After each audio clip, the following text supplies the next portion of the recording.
Today's the 11th. We dropped off the blue Jetta truck at a shop to get the axle replaced, so it's sheared off. Still don't know how. We're taking this one back to our house today to figure out what's wrong with it, and then I'll give you an update from there. Giving this first back to the new car. Give you a little tour. Got my car's in the garage. The new one, the 81 Rabbit, 2011 Mark V, and then the other 80 Rabbit back there. Tons of Volkswagens at the house. We're missing one. After the blue car breaking the axle and training that went to the shop today, the green car overheating, well, starting to overheat yesterday. We finally got the green ones home, along with my cars there. And so I'm gonna get some work done to this car here in a second. There's a few things that aren't pretty right, and we gotta figure out why it's overheating. So, I'll give you guys a bit of a overview of this car. It's a 97 US spec Mark III.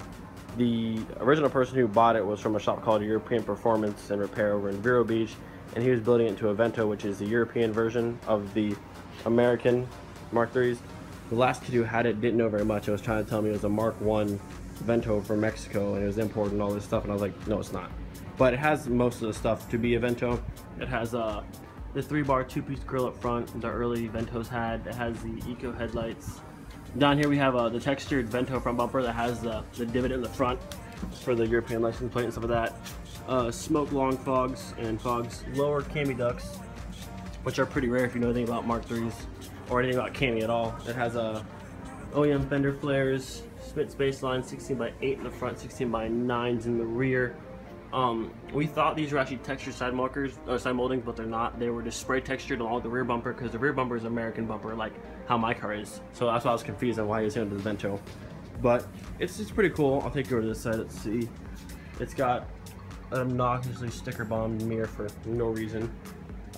Really nice Recaro seats. I believe they're out of a Mark II GLI. I could be wrong. They fit kind of like Mark IIIs, but I believe they're Mark II Recaros. Dimple dash.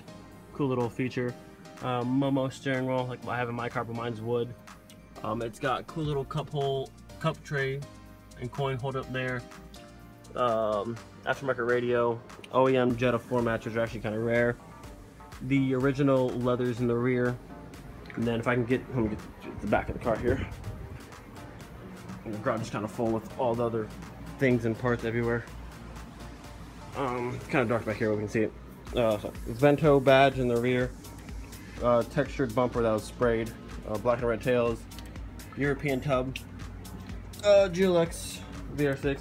Well, it's funny, this kid actually said that it has a European thing on the back and you can't put an American plate on it, but I was confused because a lot of people in the States, they run European plate underneath with their American plate on top, and I was like, how can you not put it? Because if you can see my car over there, Markers got the same thing, European underneath and then American on top. So, like I said, this kid just really didn't know anything about this car and was trying to tell me a bunch of stuff. And once he figured out we both knew a bunch about Volkswagens and Mark IIIs in general, he kind of gave up trying to tell me what it was about. But that's the car. Pretty nice car. We do enjoy it. A few things I'm about to do right now. I got to pull the front bumper off and get these fogs out because you can see they're filled with water. The front lip is actually not attached. We zip tied it on for a second, but there should be a little piece inside there the lip clips into. This kid didn't know how to drive, ran up a curb or something like that, broke all that off. That's when he cracked the transmission, which we already fixed that, but now it's leaking water. We gotta figure that out. But I gotta fix that, get the water out of the bumper, out of the lights there, and a few other things. But this is it for now. I'll give you guys updates as we go. All right, updates as of so far. Bumpers off. Long fogs are out, all the water got drained out of them, they're filled. These, we actually thought all that stuff inside there was like bugs and stuff. It's actually the amber like front piece that has deteriorated, so that's that.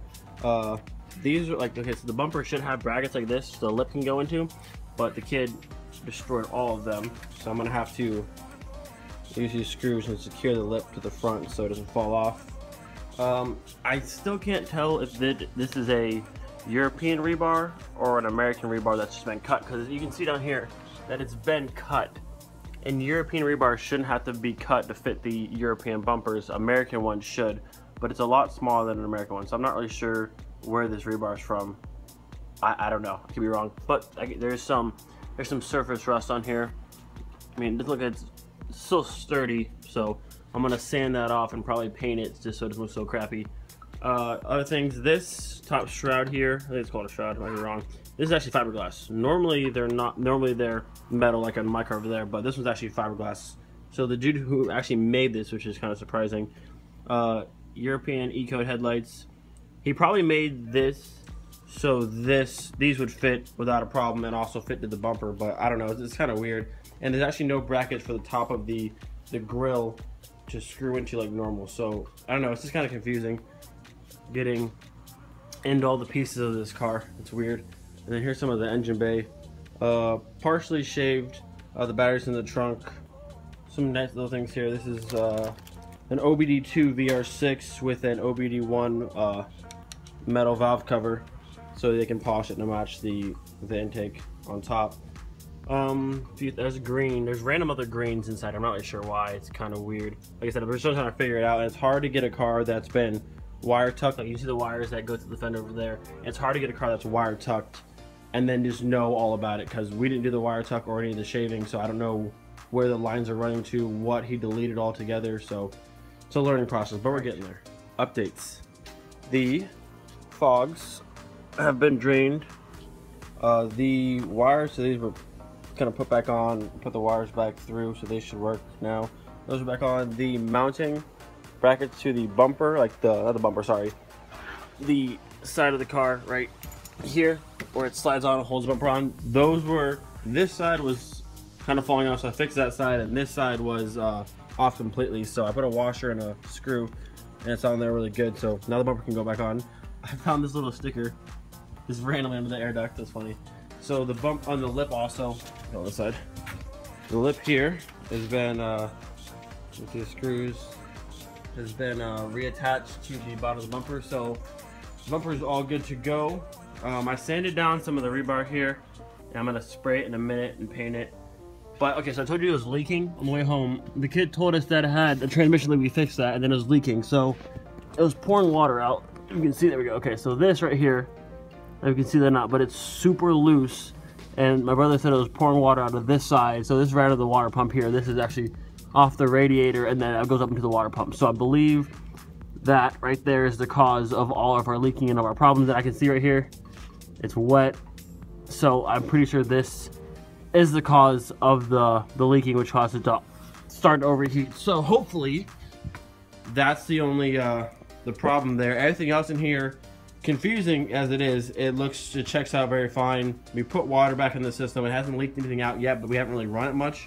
So I think the bottom piece there is our problem, so we'll fix that. The bumper itself is all settled up. That'll go back in the car. I gotta find a way to mount the grill, because most Mark 3s, well, not Mark 3s, they should have tabs here, here, there, and there. The screw into that would go into these slots and screw in, but there's no screw holes on here, and that has no tabs. So I gotta find a better way to mount the bumper to the grill back to the car without zip tying. It looks stupid, but good progress. Everything looks awesome. If it fixes that easy and everything's good to go after that, that'd be super awesome. We still have the problem with the clutch sticking. I think it's the slave cylinder, and I actually have another one because I have my VR6 over there. So hopefully this thing should be running really soon. All right, we fixed the one leaky spot on the bottom and capped another hose that was just wide open for some reason. The temperature is staying right in the middle. It hasn't moved up anywhere like before. We're gonna go around the block real quick and see if it still maintains. If it does, then we're in business. And if not, then I guess it's back to fixing more things. Maybe the water pump, we'll see. Alright, so the car's running pretty good so far. All our temps are even, thankfully. So I mean, we just started driving, so we're gonna go around the neighborhood a few times and see how it goes and if we overheat or not.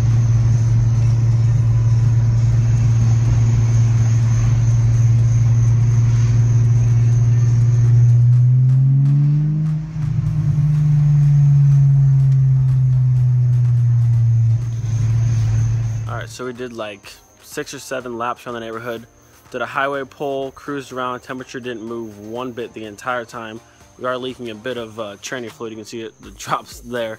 But other than that, it runs perfectly, which is amazing. So we're gonna go ahead and bring it to church tomorrow and see how that goes.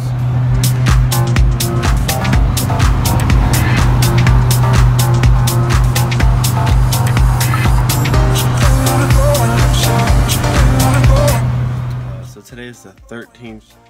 I stopped recording yesterday. I just forgot and got busy whenever we did some photo shoots and a few other things. But the last video you'll see before this comes up is we drove to church. The car made it there fine. This car, the green car, made it church fine. We left church. We went and did a little photo shoot with our buddy Austin, and then my car and this one as well. Then we came home. Car still leaking a bit of trans fluid. No overheating still, which is awesome. And then we noticed, like, when we found out what happened, the kid in this car, at the height it's at, it sits pretty low, ran over a parking curb, like the yellow curbs that you stop and you don't supposed to go over. He ran over that. I don't know how, but he ran over that, and the curb, you can see underneath where it's yellow, where it's hit like the pan a little bit.